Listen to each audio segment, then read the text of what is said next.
சங்கீதம் 85 மாறி மாறி வாசிக்கலாம். சங்கீதம் 85 இதை வாசிப்பது பிரதர் ஜுனோவா இருக்கும். Godwin Juno.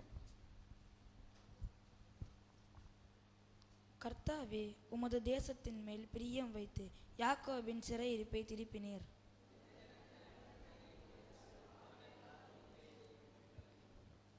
உமது உக்கரத்தை எல்லாம் அடக்கிக் கொண்டு உமது கோபத்தின் எரிச்சலை விட்டு திரும்பினீர்.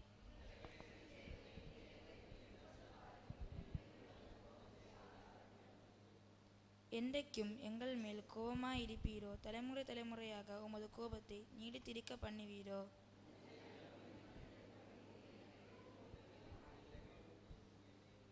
கர்த்தாவே, உமது கிருபை எங்களுக்கு காண்பித்து உமது இரட்சிப்பை எங்களுக்கு அருள் செய்யும்.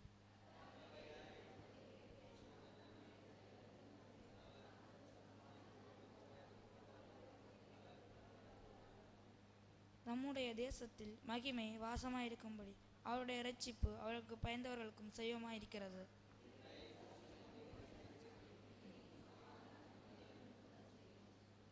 சத்தியம் பூமியிலிருந்து முளைக்கும், நீதி வானத்திலிருந்து தாழ பார்க்கும்.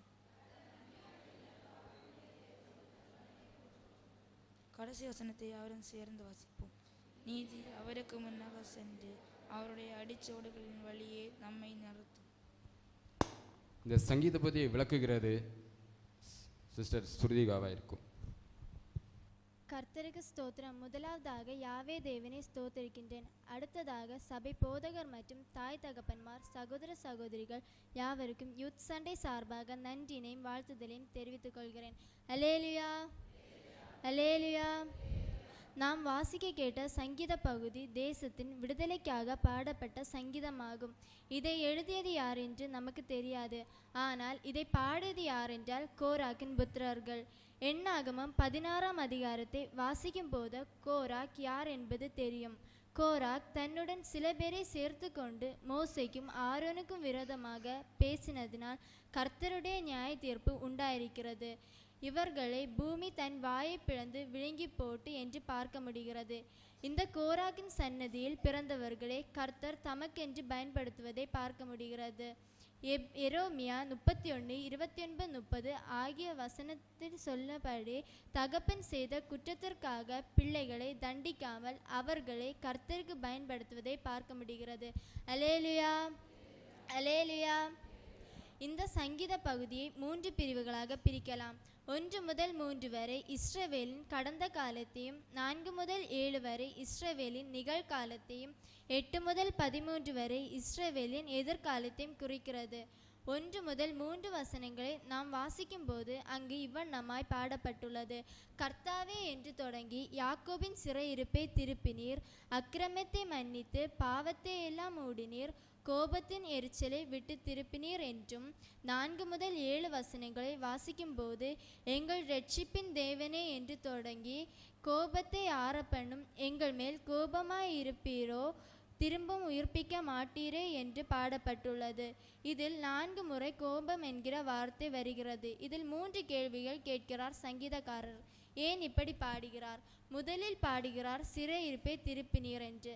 அடுத்து பாடுகிறார் எப்பொழுது சிறையிருப்பை திருப்புவீர் என்று. ஏன் சங்கீதக்காரர் இப்படி பாடுகிறார்? அல்லேலுயா, அல்லேலுயா.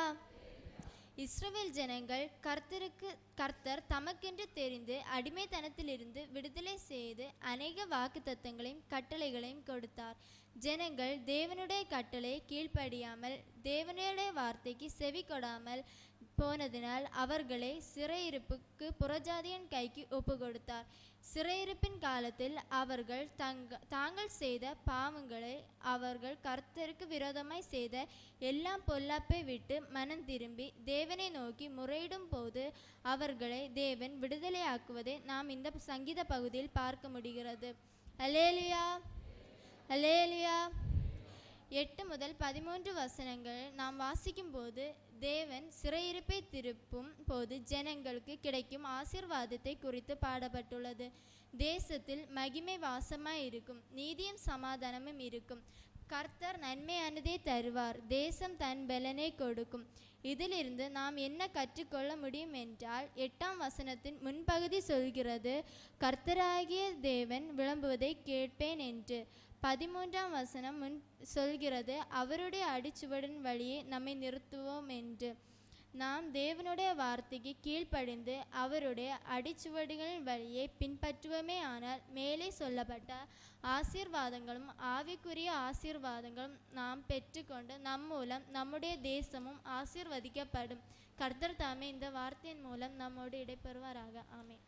தேவனின் தந்த இந்த சங்கூத பகுதிகளுக்காய் இனி வருகிற ஒவ்வொரு நாட்களின் இந்த வாரத்தில் இனி 6 நாள் உண்டு. அந்த நாள் முழுவதும் மட்டுமல்ல, நமது ஜீவனுள்ள நாள் வரைக்கும் இந்த சங்கீதத்தின் மூலமாய் தந்த ஆலோசனையின்படி நாம் தேவனுக்கு உகந்த பாத்திரங்களாய் வாழ்வதற்கு, தேவன் கிருபை பாராட்டுவதற்காய் வலது கரத்தில் வேதத்தை உயர்த்தி இடது கரத்தை இருதயத்தில் வைத்து, ஆண்டவரே இந்த சங்கீத பகுதியோடு எங்களோடு பேசினீரே, அதற்காக உமக்கு நன்றி.